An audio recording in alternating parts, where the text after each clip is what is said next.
자, 그 다음에 이제 면역 관련 질병 얘기 한번 해보자. 이제? 그래서 아까 그 1차 방어작용 할 때 얘기했던 그 알레르기가 있어요. 알레르기. 알러지 또는 뭐 알레르기 뭐 이렇게 얘기하는데, 그지? 이게 이제 알레르기, 선생님도 알레르기 질병을 앓고 있다만, 아까도 얘기했듯이 불치병이라더라. 그지? 이게 완치가 안 되는, 그지? 니네 알레르기 검사 한번 해봤니? 선생님 해봤거든? 여기다가 그 알레르기 항원들을 이렇게 다 여기다 주사 같은 걸로 콕콕콕콕 놔.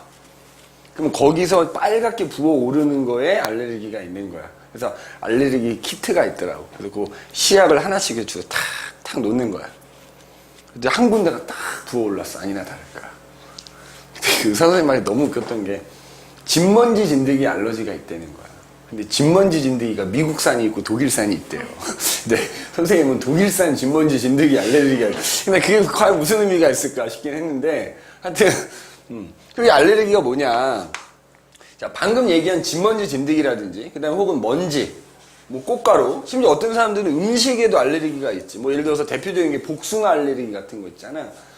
자, 다른 사람한테는 다 괜찮은 거야. 그게 몸에 들어가도. 근데 선생님 같은 사람 몸에 들어오면은 그걸 항원으로 인식해버리는 거야. 원래 다른 사람한테는 항원이 아닌데 항원으로 이거 알레르기 유발하는 물질을 알레르겐이라고 하거든. 알레르겐.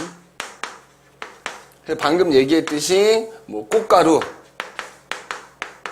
먼지, 그 다음에 뭐 진드기 뭐 등등등 뭐 음식도 있을 거라 그랬고 그래서 이제 이게 일반적으로 그냥 평범한 사람들한테는 항원으로 인식을 안 하는데 지금 얘기한 이 알레르기 증상이 나타나는 사람들은 이거를 항원으로 인식을 한다 이거야.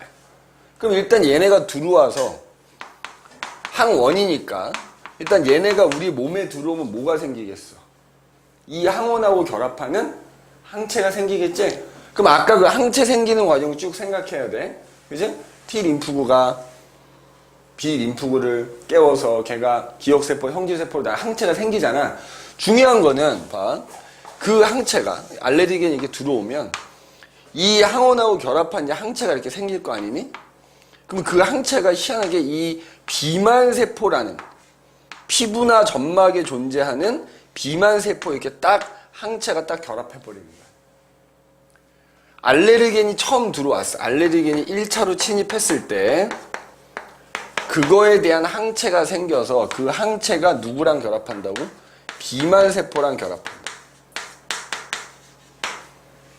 여기까지야. 자, 니네가 알레르기 증상은 그 알레르긴이 처음 들어왔을 때는 안 나타나는 거야. 처음 들어왔을 때는 그냥 그 항체가 생겨서 항체가 비만세포하고만 결합해. 이렇게. 근데 아까도 얘기했지만 비만세포는 뭘 가지고 있다고? 히스타민이라는 화학물질 이렇게 가지고 있단 말이야. 그럼 이걸 끝이야, 이제. 근데 이제 시간이 지나서 이 동일한 알레르긴이 또 들어온 거야. 2차로 침입한 거야. 2차로 침입하면 어떻게 되느냐? 그때 그 알레르겐이 있잖아. 여기 봐봐. 이 비만세포가 피부, 점막 이런 데 존재한다고 그랬잖아. 여기에 딱 결합하는 거야. 알레르겐이. 결합하는 거야. 그러면 봐봐. 피부가 이렇게 있어. 피부가 딱 있는데 피부에 상처도 안 났거든? 근데 그 알레르겐이 이 비만세포랑 결합하고 있는 항체에 딱 결합하는 거야. 그러면 그 결과 어떻게 되냐? 비만세포가 히스타민을 막 분비한다. 그러면 상처가 안 났음에도 불구하고 어떻게 돼? 모세혈관이 확장되고 여기가 이렇게 부어오르는 알레르기 반응이 나타나게 되는 거야. 그래서 실제 증상은 언제 나타나는 거다? 1차 침입했을 때가 아니라 똑같은 애가 2차 침입했을 때 그 전에 만들어져 있던 항체에 결합하면서 비만세포가 히스타민을 분비하면 우리가 아까 1차 방어작용에서 얘기했던 염증 반응이 나타나면서 피부나 점막이 이렇게 부어오르게 되는 거예요. 근데 실제로 선생님 같은 경우에 막 간지러워. 되게 간지러워서 막 여기 막 두드러기라고 하잖아. 우리 그거 막 나고요. 이게 이제 심한 사람들은 여기 있지. 기도에 있는 점막에서 그 염증 반응이 나타나면 거의 부을 거 아니야. 그러니까 호흡곤란이 올 수도 있겠지. 그지? 그래서 알러지 심한 사람들은 그 호흡곤란으로 죽을 수도 있기 때문에 그런 사람들은 특히 뭐 음식이나 이런 걸 조심해서 먹어야 되는 거지. 이제 조심해서. 그래서 알레르기 반응은 이렇게 된다. 비만세포와 관계가 있다라는 거고, 알레르겐이라는 물질이 2차로 침입했을 때 실질적인 증상이 나타난다라는 거 기억을 해두시면 됩니다. 자, 그 다음에 이제 두 번째 보면은, 자, 에이즈, 후천성 면역 결핍증이라는 게 있어. 아, 이제 다 살았다. 이제? 그래서 에이즈. 후천성 면역 결핍증 이렇게 얘기해갖고 이제 그냥 우스갯소리로 아, 이제 다 살았네. 근데 실제로 에이즈라는 질병이 처음 발견됐을 때는 이게 전에 없던 질병이니까 불치병에서 치료제도 없고, 물론 이제 지금도 치료제는 없지. 거의 완성 단계라고는 하는데, 그때만 해도 그냥 이거 걸리면 다 죽는 줄 알았단 말이지. 그지? 자, 에이즈라는 질병은, 하나, HIV 바이러스라는 게 우리 몸에 감염이 되면 걸리게 되는 질병이거든? 자, 그럼 봐봐. 거기 이제 밑에 그래프만 잘 이해하면 됩니다, 에이즈는. 그럼 자, 예를 들어서 지금 세로축에, 여기 보면 HIV 바이러스 농도, 그리고 혹은 T세포의 농도 뭐 이렇게 나와 있지? 자, 일단 내 몸에 HIV 바이러스가 들어왔어. 그죠? HIV 바이러스 늘어나겠죠? 그럼 일단 얘가 들어왔기, 얘가 항원이기 때문에 일단 내 몸에 있던 T 림프구하고 B 림프구에 의해서 뭐가 생겨? 항체가 생기겠지? 항체가 생겨서 HIV 바이러스가 어떻게 줄어든단 말이야. 줄어드는데 이게 완전히 다 제거가 안 되는 거야. 완전히 제거가 안 되고 남아있으면 이 녀석이 뭘 하냐면 얘는 특히 보조 T 림프구 있지. 보조 T 림프구를 공격해서 제거해. 그러니까 만약에 얘네가 완전히 제거가 안 되고 조금 남아있으면 얘네가 야금야금 T 림프구를 점점점 없앤단 말이야. 자, 그래서 거기 그래프에 나와 있지만 얘가 이제 HIV 바이러스가 침입을 하면 T 림프가 처음에 늘어나요. 늘어났다가 이제 어떻게 돼? 얘가 남아있으면 시간이 지나면 점점 결국에는 시간이 갈수록 어떻게 돼? T 림프구의 수는 점점 줄어든다. 반면에 얘가 야금야금 T 림프구를 죽이다 보면 또 T 림프구가 없어지니까 우리 몸에서 면역시장이 잘 안 일어날 거 아니야? 시간이 지나면 오히려 HIV 바이러스 수는 점점 늘어나는 거야. 그래서 결국에 가서는 내 몸에 T 림프구는 거의 존재하지 않게 되는 거야. 그러니까 이때쯤 되면 우리 이제 보통 잠복기가 있다고 하거든, 에이즈는. 이게 잠복기야. 이때까지 뭐 특별한 증상이 안 나타나는 거야. 근데 이때 가면 이제 증상이 나타나잖아. 근데 에이즈가 뭐 때문에 죽는 거냐면 봐봐. T림프구가 없기 때문에 내 몸의 면역 기능이 아예 사라진 거나 마찬가지지. 그러니까 하다못해 감기 바이러스만 들어와도 어떻게 돼? 그게 바이러스를 제거를 못해요, 몸 안에서. 그러니까 에이즈는 말 그대로 후천성 면역 결핍증이기 때문에. 후천성 면역이 아까 얘기했듯이 2차 방어작용이잖아. 2차 방어작용이 못 일어나니까 그것 때문에 합병증으로 죽는 경우가 대부분이란 말이지. 그지? 그래서 얘는 보조 T림프구를 공격해서 시간이 지나면 결국 T림프 수가 점점 줄어든다. 그러다 보니까 오히려 시간이 지나면 HIV 바이러스는 다시 점점 많아지게 된다. 이제 많아지게 된다. 그래서 보조 T림프구를 공격한다라는 거고, 그래서 종국에 가서는 그 면역이 결핍되어 있기 때문에 또 다른 질병에 의해서 합병증으로 죽는 경우가 대부분이다. 그러니까 지금 뭐 치료제가 완전한 치료제는 없다고 하는데 뭐 주사 같은 게 있나 봐. 그래서 이 HIV 바이러스 수를 줄이는 거야. 일정한 농도 이하로 줄이면 T림프가 그만큼 좀 생겨나니까 어느 정도는 정상적으로 살아갈 수 있다고 하더라고. 그지? 얼마 전에 선생님이 뉴스를 봤는데 말이야. 요즘 우리나라 사람들 에이즈 환자가 급증하고 있다고 하거든. 근데 에이즈 환자가 급증하는 특히 20, 30대에서 많이 나타나고 있대요. 그지? 이 에이즈는 딴 거 없어. 이제 성관계 때문에 생기는 거거든. 그럼 자, 특히 이제 수혈 잘못해서 에이즈 걸리는 경우도 있고, 아프리카 같은 데서는 엄마가 에이즈인 거야. 그럼 엄마가 에이즈면 그 HIV 바이러스가 태반을 통해서 애기한테 건너가서 얘 태어나면서부터 에이즈인 애들도 있지. 그런 애들도 있어. 그지? 그래서 에이즈라는 질병도 이 면역과 관련된 질병이라서 이렇게 한번 살펴봤다 이거지. 자, 그럼 이제 한 장 넘기면 말이야. 어쨌든 우리가 이제 이런 여러 가지 질병에 걸리지 않게 하기 위해서 예방주사라는 걸 맞아. 그래서 뒤에 보면은 탐구 분석 보시면 면역 혈청과 백신의 원리 그래서 나와 있거든. 한 장 넘겨봐. 한 장 넘겨보시면 면역 혈청과 백신의 원리 있죠. 백신이라는 게 나오고 면역 혈청이라는 게 나와.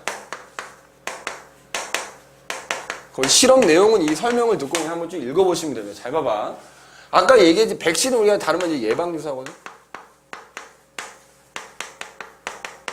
그러니까 우리가 이제 이른바 항원이라고 하는 거 있지. 항원을 주사로 만들어. 좀 약하게 만든 다음에 그걸 주사로 만든 다음에 내 몸에 넣어줘. 그럼 내 몸 안에서 뭐가 일어나? 1차 방어작용, 2차 방어작용이 일어나면서 아까 얘기했듯이 1차 면역이 일어난다고. 그러면 이 예방주사에 들어있는 약하게 만든 항원 때문에 그 항원에 대한 뭐가 생겨? 기억세포가 생겨요. 가장 핵심은 예방주사는 내 몸에 기억세포를 생기게 한다는 거예요. 그래서 그 주사 때문에 그 주사에 들어있는 항원에 대한 기억세포가 생기기 때문에 나중에 실제로 그 항원이 들어왔을 때 어떻게 돼? 그냥 곧바로 뭐가 일어나? 2차 면역이 일어나기 때문에 그 병에 걸리지 않고 그냥 조용하게 넘어갈 수가 있단 말이지. 근데 아까도 얘기했지만 너희 어렸을 때, 선생님 어렸을 때도 다 예방주사 맞거든? 요즘 그 나라에서 니네 초등학교 모르지 니네는. 초등학교 입학할 때 예방주사 뭐 맞았으면 다 내야 돼. 선생님 아직 9살이니까 얘가 2년 전에 초등학교 입학했을 거 아니야. 지금 2학년이니까 작년에 입학할 때, 그지? 작년에 입학할 때 예방주사 접종 확인서 다 낸다고. 얘 예방주사 뭐뭐뭐 맞았고 뭐뭐뭐 안 맞았으면 이렇게 낸다고. 반드시 의무사항이야. 그래서 그 어렸을 때 예방주사 맞으면 어렸을 때 여러 번에 걸쳐서 맞는 예방주사가 있고 한 번 맞으면 끝인 게 있고 그래. 그럼 그건 아까도 얘기했지 뭐 때문이야? 이 기억세포의 차이야. 어떤 기억세포는 평생 간다고. 근데 어떤 기억세포는 수명이 있어서 그 수명이 다 되면 사라져. 그럼 또 예방주사 맞아야 돼. 그래서 니네 독감 예방주사 거의 매년 겨울에 맞으라고 하잖아. 그 독감 예방주사는 인플루엔자 바이러스라는 항원을 약하게 만들어서 집어넣은 거야. 그러면 그거에 대한 기억세포가 생기겠지. 근데 그 기억세포가 대략 1년 정도밖에 안 가는 거야. 그러니까 예방주사 맞고 1년이 지나면 그거에 대한 기억세포가 사라져. 그러니까 그 인플루엔자 바이러스가 그때 들어오면 걸리게 되거든. 그러니까 1년에 한 번씩 맞아라라고 하는 게 바로 그런 이유 때문인 거야. 얘는 기억세포를 만들어 놓는 거다. 그래서 실제로 항원이 들어왔을 때는 내 몸에서 뭐가 일어난다? 2차 면역이 일어난다 이거죠. 실제 항원이 침입했을 때는 기억세포가 생겨 있기 때문에 뭐가 일어난다? 2차 면역이 일어나게 된다. 그래서 대량의 항체가 빠르게 만들어져서 항원을 제거하기 때문에 그 질병에 걸리지 않고 넘어갈 수 있더라 이거지. 그죠? 자, 그런데 면역혈청은 뭐냐면 얘는 예방주사라면 얘는 따지면 치료제야, 치료제. 니네 이제 좀 이따가 혈액형에서도 얘기하겠다만 혈청이라는 거는 그냥 혈장이라고 생각해도 돼. 선생님 아까 혈장에 뭐 들어있다 그랬지? 항체 들어있다 그랬지? 얘는 항체를 직접 그냥 주사하는 거야. 항체를 주사하는 거야. 내 몸 안에 항체를 만들게 하는 게 아니고 그냥 미리 만들어 놓은 항체를 주사하는 거야. 자, 예를 들어서 내가 산에 갔단 말이야. 산에 가다가 운이 없어가지고 살모사한테 독사한테 물린 거지. 그럼 어떡하면 돼? 독 빨아내주면 되잖아. 그치? 근데 그것도 위험해. 왜? 입안에 상처 있으면 그 독 고스란히 내가 먹는 거거든? 그러니까 어떻게 해? 심장에서 가까운 부분 잽싸게 묶은 다음에 병원 가지. 병원 가면 면역혈청을 놔줘. 왜? 자, 뱀독이 퍼져서 심장까지 가면 그냥 죽는 거잖아. 그러니까 그 뱀독 항원을 그렇다고 내가 살모사에 언제 물릴 줄 알고 미리 예방주사를 맞아놔. 그치? 그럴 수는 없잖아. 그러니까는 뱀독을 맞으면 병원 가면 그 살모사 독에 대한 항체를 미리 만들어 놨단 말이야. 주사로. 그 주사를 맞으면 그 주사에 들어있는 항체가 그냥 그 뱀독을 제거하게 되는 거야. 그러면 이제 면역혈청 맞아서 이제 살모사 독을 제거했어. 이제 나는 살모사 독을 이겨냈으니까 다음번에 또 살모사한테 물려도 끝도 택도 없는 얘기지. 그지? 항체를 넣어준 거기 때문에 항체를 직접 넣어준 거기 때문에 이 면역혈청을 맞는다고 해서 니네 몸이 기억세포 생겨 안 생겨? 기억세포 안 생긴다. 그래서 다음번에 살모사한테 또 물리면 또 병 가야 돼. 또 병 가야 되는 거지. 지난번에 나 살모사한테 물렸지만 살아났다고 물어봐. 딱 이러면 그지? 물고 죽는 거야. 그니? 큰일 납니다. 그지? 요즘 살모사 보기도 어렵죠. 그지? 특히 이렇게 서울에 사는 사람들은 태어나서 죽을 때까지 살모사 한 번이라도 볼란가 몰라. 그지? 선생님 어렸을 때는 선생님 할머니 댁 가면 니네 상상도 못할 거야. 그 방문이 뭐였는지 아냐? 그 조선시대에 나오는 그 문 있지. 한지로 돼갖고 막 뽕뽕뽕 나 있는 거. 그 문이었어. 할머니 방문이. 초가집이었어, 초가집. 그 주방에 가면은 가마솥이 이만큼 있어요. 장작 떼어갖고 밥하고 막 그랬다. 물론 그 옆에 뭐 전기밥솥도 있고 그랬다. 그래서 할머니 동네 이렇게 다니면 그냥 그 길 걸어가다 보면 뱀이 한 마리 쓱 지나가. 그럼 이제 거기서 이제 농사 지으시던 작은 아버지한테 물어보면, 저 살모사네? 그러고 지나가. 가다 보면 살모사 새끼 막 죽어 있고, 그지? 그런 경우 되게 많았어. 그래서 그것도 본 적 있어. 가는데, 어디서 매미 소리가 희한하게 땅바닥에서 나는 거야. 그래서 이게 풀숲을 이렇게 한번 헤쳤다? 이야, 이건 아마 선생님 죽을 때까지, 너희들 죽을 때까지 한번 못 보여. 사마귀 있지, 사마귀. 사마귀 이렇게 집게발이 있잖아. 얘가 여기 한 손에 매미를 딱 짚고 먹고 있더라고. 반쯤 먹었어. 그러니까 매미가 죽진 않아갖고 깨게 울고 있더라고. 그거 되게 징그러운데 자연의 신비지 않냐? 자연의 신비 아니야? 그지? 그런 거 본 적도 있다니까? 진짜 웃겨. 그지? 그리고 그런 거 되게 많았어. 선생님 어렸을 때만 해도 황소개구리가 막 우리나라에 들어와가지고 생태계를 막 한참 교란시킬 때였어. 동네 어떤 일이 있었냐면, 그때만 해도 강가에다 이렇게 소를 묶어놓고 풀 뜯게 하는 집들이 간혹 있었거든? 그래서 한 집이 강에다 소 묶어놓고선 풀 뜯어 먹으라 그랬는데, 이 황소개구리가 왜 황소개구리냐면, 우는 소리가 황소 우는 소리랑 비슷해. 그러니까 이 황소개구리가 울었어. 그러니까 이 소가 무서운 거야. 줄 끊고 도망가가지고, 마을 청년들이 다 그 소 찾으러 다니고 막 그런 적도 있었어. 그지?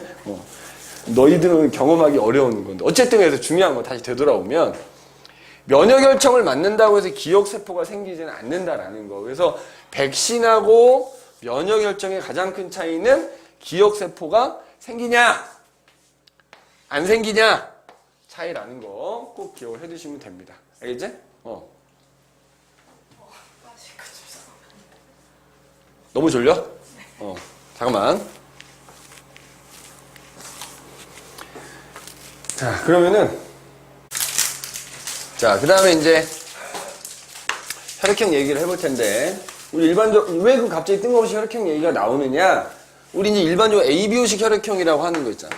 이 혈액형을 판정하는 게 우리가 앞서 얘기한 항원항체 반응을 이용해서 이 혈액형을 판정한다 이거지. 그지? 그래서 ABO식 혈액형이 있고요.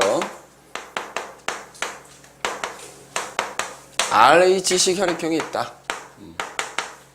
그지? 두 가지에 대해서 얘기를 할 텐데, 항원항체 반응을 이용한 거라 그랬잖아. 자, ABO식 혈액형 일단 A형, B형, AB형, O형, 그지? 이렇게. 참고로 선생님은 A형, 그지? 그래서 그런지 몰라도 굉장히 소심하거든? 마음에 상처되면 평생 가져가고, 그지? 절대 안 까먹어. 그러니까 나한테 상처 준 사람은 죽어서 끝까지, 무덤 끝에서부터 복수할 거야, 그지? 근데 또 막상 소심해가지고 복수도 못해요. 그냥 마음에 상처만 안고 살아. 자, 그래서 이제 보면은, 혈액형이 이제 4가지가 있잖아? 이 사람들 혈액 속에 보면, 우리 혈액을 이렇게 원심 분리기로 분리하면, 2개로 나뉘지? 혈장 액체 성분하고, 그 다음에 이 안에 혈구 성분 이렇게 나뉘어가지고, 이 혈구 성분 중에 적혈구 있잖아, 적혈구. 근데 이 적혈구 표면에 뭐가 붙어 있어요. 적혈 표면에 뭐가 붙어 있어가지고, 그게, 예를 들어, 내 피에 있는 적혈구가, 상민이 무슨 형이야? B형이요. 그러니까 예를 들어서 이제 내 피가 상민이 몸속에 들어가면 내 피 적혈구에 붙어있는 뭔가가 항원으로 작용하는 거야, 상민이 몸에서. 그지? 그러면 이제 상민이 몸에는 또 얘랑 그 항원하고 결합하는 항체가 존재하겠지? 자, 근데 그걸 응집원, 응집소라고 얘기를 하거든? 자, 봐. 응집원, 이런. 그럼 방금 얘기했듯이 응집원은 그 해당 혈액형 적혈구에 표면에 붙어 있어. 표면에. 그래서 A형은 그걸 그냥 A 응집원이라고 해. A 응집원. 그래서 이 응집원은 일종의 항체다 이렇게 생각해. 항체. 일종의 항체가 되는 거야. 그 다음에 우리 항체라고 하는 건 어디에 들어있지? 여기 혈장 액체 성분에 들어있다고 그랬잖아. 그래서 본인 피 속에도 항체랜다. 이 응집원이 항원에 해당이 되고요. 미안해. 그 다음에 그 피의 혈장 성분에는 응집소라는 게 들어있거든? 이 응집소가 일종의 뭐야? 항체야, 항체. 근데 생각을 해봐. 내 피에 들어있는 항원하고 항체가 서로 결합하면 되겠냐, 안 되겠냐? 내 피에 들어있는 적혈구하고 혈장에 들어있는 항체가 결합하면 항원 항체 반응에서 떡진단 말이야. 이렇게 응집된단 말이야. 그럼 죽는 거지. 그러니까 내 피 속에는 일종의 항체인 응집소가 들어있는데 얘랑은 결합을 못하는 항체가 들어있다고. 그러면 이렇게 들어있어. 그런데 봐, B형인 사람은 적혈구 표면에 A형과는 다른 뭔가가 붙어있는 거야. 이거 B응집원이라고 하거든. 근데 보니까 A형인 사람의 혈장에 들어있는 응집소가 얘랑 결합할 수 있더라는 거야. 그래서 요거를 베타응집소라고 해. 베타응집소. 그리고 또 반대로 B형인 사람 혈액 속에 들어있는 응집소는 요 A 응집원하고 결합을 할 수 있더라는 거야. 그래서 요거를 알파 응집소라고 불러. 자, 그래서 응집원 두 종류야. A 응집원이라는 거, B 응집원이라는 게 있고, 응집소도 알파, 베타가 이렇게 있다 이거지. 근데 이제 AB형인 사람을 봤대. AB형인 사람을 봤더니 응집원이 두 종류가 다 있더라는 거야. 이렇게 A 응집원, B 응집원 다 있더라는 거야. 그럼 생각해봐. 이 사람은 응집원이 두 종류, 응집소가 두 종류인데 응집원을 두 종류를 다 갖고 있으니까 응집소 있으면 되겠냐 안 되겠냐? 안 되는 거지. 응집소를 갖고 있으면 둘 중에 하나랑 결합해서 혈액이 응집되니까 이게 그냥 혈액이 굳는 거란 말이야. 말이 안 된다고. 근데 응집소가 없어. 그 다음에 O형인 사람을 봤더니 말이야. O형인 사람을 봤더니 이 사람은 적혈구가 깨끗하더라는 거야. 즉 응집원이 없더라는 거야. 근데 봤더니 이 사람은 응집소를 두 가지 다 갖고 있네. 그지? 그래서 알파 응집소와 베타 응집소를 다 갖고 있더라는 거야. 자, 그래서 응집원은 적혈구 표면에 붙어 있고요. 자, 응집소는 일종의 항체인데 이건 어디에 들어있다고? 혈장에 들어있다고. 혈장에 들어있다고. 그럼 이거 갖고 어떻게 혈액형을 판정하느냐? 자, 각 혈액형의 혈액을 채취해가지고 혈장을 분리해. 근데 이 혈장에는 응집소뿐만 아니라 우리 상처 날 때 피가 굳잖아. 피가 응고되게 하는 성분이 들어있거든. 그럼 혈장에서 그 응고되는 성분을 뺀 거야. 그래서 만든 게 뭐야? 혈청이야, 혈청. 그래서 내가 아까 그냥 혈청은 혈장이라고 생각해도 된다 그랬잖아.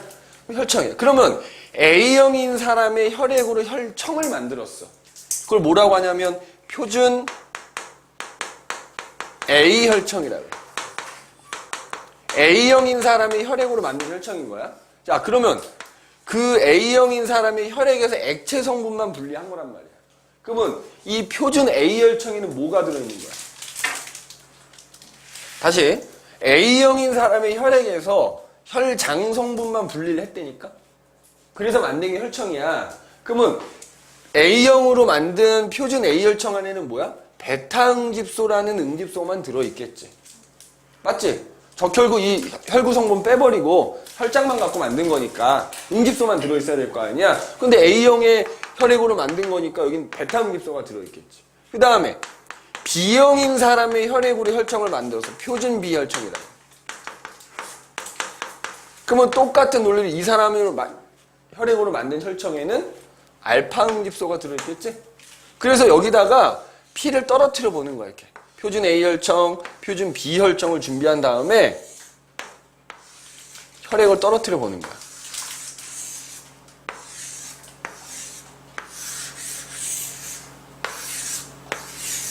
자, 그럼 여기 이제 베타, 알파 이렇게 들어있는 거야. 자, 내 피를 채취해가지고 한 방울 통통 떨어뜨렸어. 그럼 자, 내가 A형이잖아. 그러면 내 피에는 뭐야? A 응집원이 들어있기 때문에 어디서? 여기서 응집이 막 일어나. 여기는 응집이 안 일어나. 왜냐면 A 응집원은 베타랑 결합을 못 하거든. 근데 여기서는 A 응집원이 알파랑 결합했으니까 응집이 되는 거야. 그러면 뭐야? 표준 A혈청과 표준 B혈청 중에서 표준 B혈청이 응집이 되면 이 사람은 A형인 거야. 그러면 상민이 피를 한 방울씩 통통 떨어뜨리면 어떻게 돼? 여기서만 막 이렇게 응집이 일어난다. B응집원을 갖고 있으니까. 그래서 표준 A혈청에서만 응집이 일어나면 이 사람은 B형이 되는 거지. AB형인 사람이 혈액을 빵빵 떨어뜨리면 둘 다 응집되겠지. AB 응집원이 다 있으니까. 그러니까 내가 떨어뜨리는 피 속에 들어있는 응집원하고 여기 들어있는 응집소가 만나서 응집되는 거거든. 그러니까 AB형인 사람은 두 개가 다 응집이 되겠지. 그러면 이 사람은 뭐야? AB형인 거야. 니네 이거 어디서 한번 할 수 있냐면 헌혈 한번 하면 됩니다. 요즘도 그렇게 하는지 모르겠다. 선생님이 헌혈한 지 꽤 오래돼갖고 내가 선생님이 몇 년 전에 헌혈할 때만 해도 가면 이제 기본적으로 내 혈액형 알고 있음에도 불구하고 검사해요. 그래서 조금만 뾰족한 거 갖고 콕 찔러갖고 피 한 방울 짠 다음에 여기다 떨어뜨려. 이렇게 통통 떨어뜨려. 그래서 이제 이렇게 막 비벼. 그럼 이렇게 응집이 돼요. 그럼 그거 보고 이제 그 사람들이 A형 맞네요. 이렇게 딱 이렇게 기록한단 말이에요. 그리고 나서 혈액을 이제 헌혈을 하게 되지. O형인 사람은 어떻게 돼? 응집원이 없기 때문에 여기다 떨어뜨리든 여기다 떨어뜨리든 아무 반응이 없다. 그냥 피가 그냥 붉게 퍼진단 말이야. 그지? O형인 거지. 그럼 봐봐. 이제 요 말에서 헷갈리는 건데 A형인 사람의 혈액은 표준 B혈청하고 만나면 응집이 되지. 그래서 표준 B혈청을 다른 말로 뭐라고 하냐면 항 A혈청이라고 해요. 항 A혈청. 그러니까 표준 B형인 사람이 혈액으로 만든 건 A형과 만나면 응집이 되기 때문에 항 A혈청이라고도 부른다. 그 다음에 그럼 표준 A혈청은 응집원 B와 만나면 응집이 되기 때문에 뭐야? 항 B혈청이라고도 부른다. 이렇게 돼. 맞아? 그래서 ABO식 혈액형은 이런 식으로 판정을 한다 이거야. 그 다음에 아까 여기 이제 RH식이 있단 말이야. RH식. 자, 우리가 뭐 RH 플러스형이냐 RH 마이너스형이냐 이렇게 얘기를 하잖아. 이게 두 가지가 있어. 자, RH 플러스형이 있고 RH 마이너스형이 있어. 니네 RH 무슨 형인지 알아? 잘 모른다 그러면 다 RH 플러스라고 생각하면 됩니다. 그지? 왜냐면 RH 마이너스형은 좀 귀해. 그 수가 적어서 거의 대부분 본인들이 알고 있어요. 왜냐면 좀 이따 이제 수열 관계 얘기하겠다만 RH 마이너스형인 사람은 RH 마이너스한테밖에 필요 못 받거든. 근데 RH 플러스인 사람은 RH 마이너스한테도 받을 수 있고 플러스한테도 받을 수 있어. 그래서 니네가 모르고 있다라는 건 뭐야? RH 플러스 확률이 굉장히 높다는 얘기지. 그지? 이참에 집에 가서 한번 물어봐 엄마한테. 엄마는 RH 무슨 형이냐고. 그지? 그러면 보면 이 RH식은 이제 말 그대로 붉은 털 원숭이 이제 학명을 딴 거거든. 그 붉은 털 원숭이 피 속에 들어있는 적혈구가 항원인 거지. 그러니까 이거에 대한 응집원이 또 따로 있는 거야. 이 응집원들과는 다른 RH식 혈액형에 대한 응집원이 있단 말이야.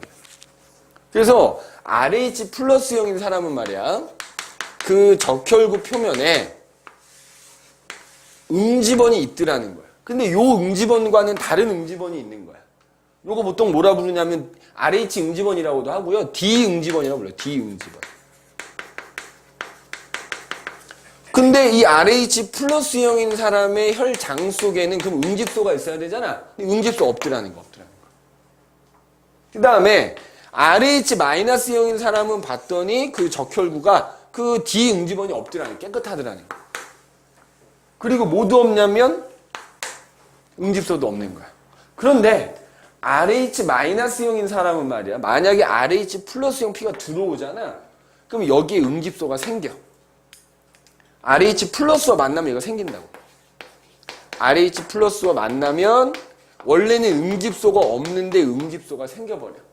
알겠니? 응집소가 생겨. 그럼 이때 이 생기는 응집소를 뭐라 부르냐면 델타 응집소라고 불러. 델타 응집소. 델타 응집소라고 불러. 그지? 그러면 마찬가지로 RH 혈청이라는 걸 만드는 거야.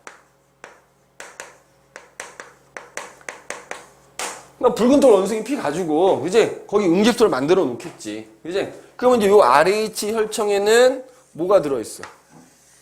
델타 응집소라는 게 들어있단 말이야. 델타 응집소가. 그러면 거기다가 혈액을 떨어뜨렸어. 그럼 봐라.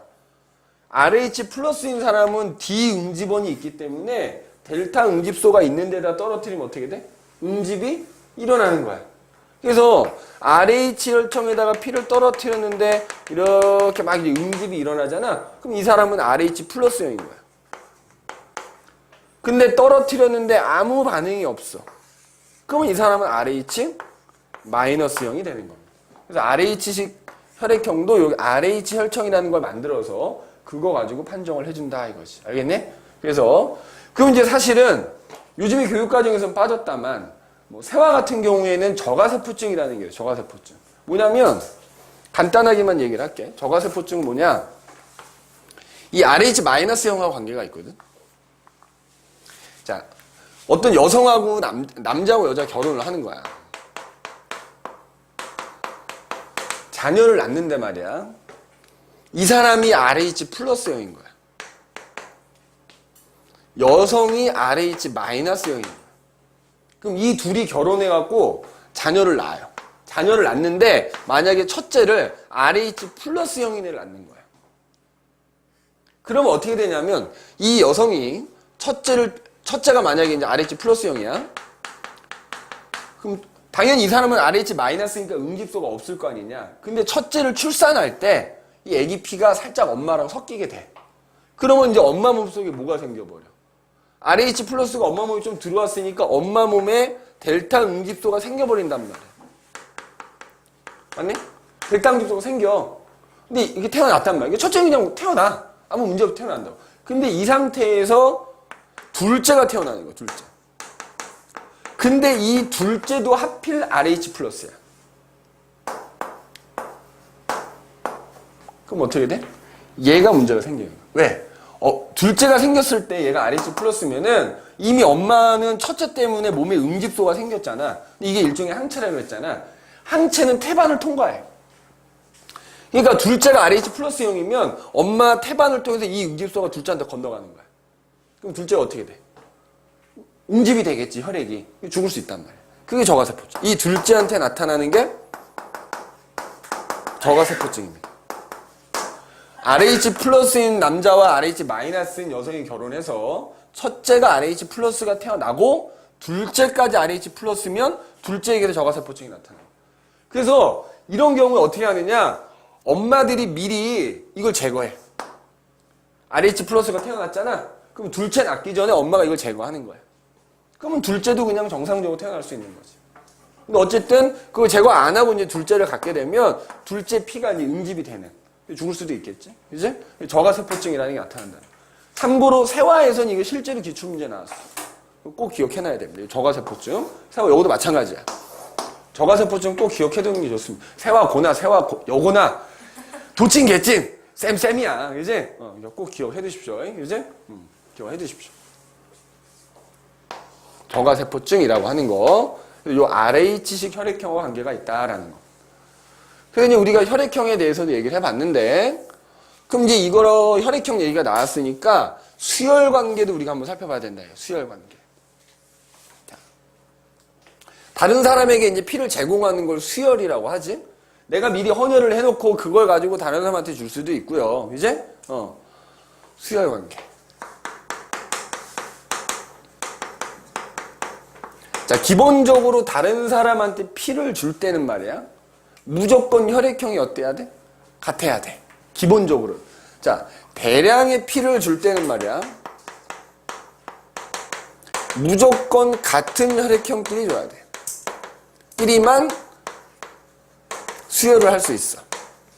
그러니까 ABO식하고 RH식 얘기했잖아. ABO식도 같아야 되고 RH식도 같아야 돼. 기본적으로는. 그런데 이제 소량으로 피가 이제 뭐 그렇게 많이 필요한 건 아니고 뭐 예를 들어서 뭐 한두 팩 정도 이렇게 준다. 자, 소량으로 줄 때는 말이야. 자, 주는 사람의 응집원하고요. 자, 주는 사람의 응집원하고 받는 사람의 응집소 관계만 잘 따지면 돼요. 그래서 주는 사람의 응집원하고 받는 사람의 응집소가 서로 응집만 안 되면 줄 수 있단 말이야. 요 관계 꼭 기억해야 된다. 뭐라고? 주는 사람의 응집원하고 받는 사람의 응집소 관계를 잘 고려하는 거야. 그래서 이게 응집이 안 되면 소량 줄 수 있다. 이제 여기다 한번 적어볼게요. 잘 봐봐. 기본적으로는 같은 혈액형끼리라 그랬으니까 예를 들어서 여기 A형인 사람이 있으면 당연히 A형인 사람끼리만 혈액을 주고받을 수 있다고. B형인 사람이 있으면 당연히 B형인 사람들끼리만 혈액을 주고받을 수 있고 O형이 있으면 O형끼리만 혈액을 주고받을 수 있고 AB형이면 AB형끼리만 이렇게 주고받을 수 있겠지. 맞아? 그런데 이제 서로 다른 혈액형인데 주는 경우를 떼줘보잔 말이지. 자, 봐봐. O형을 만약에 B형한테 준다고 쳐보자고. 그럼 봐봐. 주는 사람이 O형이잖아. 응집원 있어 없어? 없어. 받는 사람은 응집소 알파가 있지만 주는 사람이 응집원이 없기 때문에 응집이 안 돼. 줄 수 있는 거야.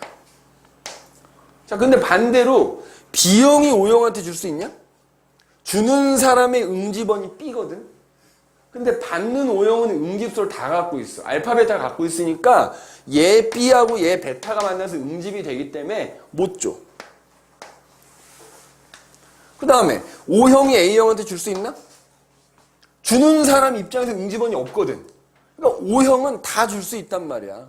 어차피 주는 O형 입장에서 응집원이 없기 때문에 상대방이 응집소를 뭘 갖든 응집이 안 돼. 소량. 줄 수 있어. 근데 마찬가지로 A형이 O형한테 못 줘. 왜? O형이 받을 때는 얘는 응집소를 다 갖고 있거든. 알파, 베타를. 그러니까 A형인 사람의 A 응집원하고 받는 사람의 알파가 만나서 응집이 되니까 못 줘. 얘는 줄 수 있어. 그 다음에 AB형도 어때? 이거 더더군다나 안 되지. AB형은 AB 응집원 다 갖고 있는데 받는 O형은 알파, 베타를 다 갖고 있으니까 못 주는 거야. 즉, 그럼 O형은 뭐야? 소량으로 혈액을 줄 수만 있다는 거야. 받지는 못한다는 거야. 그러니까 O형이야말로 누구한테밖에 수혈 못 받아? O형밖에 못 받아. 내가 볼 때 RH 마이너스만큼 귀한 피인 거야. 그지? 받을 수 있는 게 이거밖에 없으니까. 근데 대량은 왜 안 돼? 이게 소량일 때라는 전제가 붙어 있잖아. 대량일 때는 왜 안 되는 거야? 얘 A 응집원하고 얘 알파가 만나겠지. 대량으로 주면. 그지? 그러니까 그때는 대량으로는 안 되는 거야. 근데 소량으로는 그냥 그 관계만 따지면 된다. 그 다음에 B형이 AB형한테 줄 수 있냐 없냐? B 응집원이 있는데 얘가 받는 AB가 응집소가 없어요. 줄 수 있는 거야. 근데 AB가 B한테 줘 못 줘? 못 주지. 주는 사람이 응집원이 두 종류가 다 있거든? 못 줘. A형도 똑같아. A형은 AB형한테 줄 수 있는데 AB형, 그러니까 또 AB형은 뭐만 할 수 있다? 개꿀이네. 그지? 받을 수만 있네? 개꿀인 거네. 그지? 근데 이게 어쨌든 전제는 뭐다? 소량인 경우에. 그래서 기본적으로는 같은 혈액형끼리만 수혈을 할 수가 있는데 소량으로 주는 경우에는 뭐야? 소량으로 주는 경우에는 이렇게 주는 사람의 응집원과 받는 사람의 응집소가 응집이 되지 않게 주면 되겠다. 그래서 자, 우리 혈액형도 얘기해 봤는데 사실 혈액형은 실제로 이제 그 유전 파트에서 가계도랑 같이 나오는 경우가 더 많고요. 근데 니네 거기 예제 문제를 하나 보자면 어떤 유형이 많이 나오냐면 거기 탐구문성 밑에 보면 선생님이 대표 문제 하나 넣어놨잖아. 거기 한번 봐보세요. 거기 그 대표 문제 한번 같이 봐볼게. 자, 지금 그림이 두 가지가 나와 있어. 하나는 혈액을 이렇게 분리하는 그림이 나와 있다. 그지? 그럼 아까도 얘기했듯이 아래쪽에 가라앉아 있는 여기 나라고 돼 있지? 이 나는 혈구 성분이고 가는 액체 성분이 혈장이다 이거야. 그지? 자, 그럼 봐봐. 니네 이런 그림 나오면 얘들아 해봐. 여기 적혈구가 있으니까 여기에 뭐가 있는 거야? 응집 원이 들어있다 이렇게 생각하면 되는 거야. 적혈구 표면에 응집원이 붙어있다 했으니까 혈장에는 뭐가 있다? 응집소가 있다 이렇게 생각하면 되는 거야. 그럼 자, 그 옆에 표를 보시면 그림은 O형의 혈액이라고 그랬어. 이게 O형이야. O형인 사람. 그럼 O형인 사람은 당연히 응집원은 없을 것이고 맞지? 응집소는 알파, 베타가 다 있을 거란 말이야. 그 사람은 이제 분리한 결과고 지금 100명의 학생 집단을 대상으로 ABOC 혈액형에 대한 응집소 기억과 니은의 유무를 조사한 것이다. 그제? 자, 그래서 지금 보면은 어떻게 되어 있냐면 100명 중에서 응집소 기억을 갖는 학생, 응집소 니은을 갖는 학생, 그 다음에 뭐가 나와? 자, 응집소 기억과 니은을 모두 갖는 학생 이렇게 나눠져 있지? 기억을 갖는 학생이 51명 맞지? 그 다음에 21명이고요. 이 집단에는 A형, B형, AB형, O형이 모두 있다 이렇게 돼 있지? 자, 봐봐. 그럼 여기서 응집소 기억이 니은이 뭔지 특정이 안 돼 있잖아. 근데 하나의 힌트가 있어. 왜 봐봐. 얘지. 응집소를 둘 다 가질 수 있는 건 누구야? O형밖에 없으니까 100명 중에 O형이 몇 명이다? 21명이란 얘기지 일단. 맞니? 자, 그 다음에 이제 기억하고 니은은 뭔지 모르니까 니네 가정을 하는 거야. 두 가지 경우를 따져야 되겠지? 그러니까 만약에 음집소 기억이 예를 들어서 알파라고 하자고. 맞아? 그러면 음집소 니은이 뭐야? 베타인 거지. 맞아? 이렇게 따져야 돼. 그러면 음집소 알파가 예를 들어 기억이라고 하면 음집소 알파를 갖는 학생이 52명이야. 그럼 음집소 알파를 갖는 사람이 누구야? 자, 음집소 알파를 갖는 학생이 52명이라고 한다면 음집소 알파를 갖는 혈액형이 누구냐고. B형하고 O형이야. 그럼 결국 이게 알파라면 B형하고 O형을 더한 게 얼마다? 52명이란 얘기지. 근데 O형이 21명이 나왔으니까 B형이 얼마가 되는 거야? B형이 31명이 되겠지. 지금 뭐일 때? 음집소 기억이 만약에 알파라고 한다면 O형 21명, B형 31명인 거야. 그 다음에 그러면 니은이 베타가 되겠지? 그러면 베타를 갖는 경우는 누구 있어? A형과 O형이란 말이야. 그러면 A형과 O형 합한 게 51명이란 얘기니까 A형이 얼마가 나와? 30명 나오지.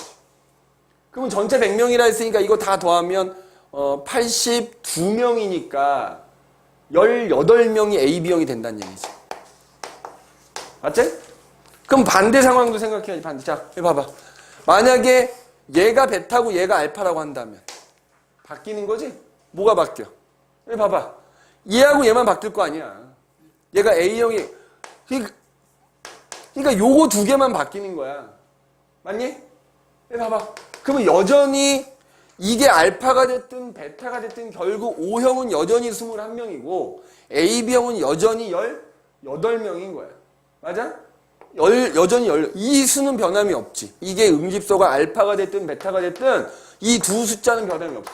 얘네 둘만 서로 바뀌어. 그지? 그럼 자 보기를 봐보자고. 가와 섞었을 때 응집 반응이 일어나는 혈구를 가진 학생. 가와 자,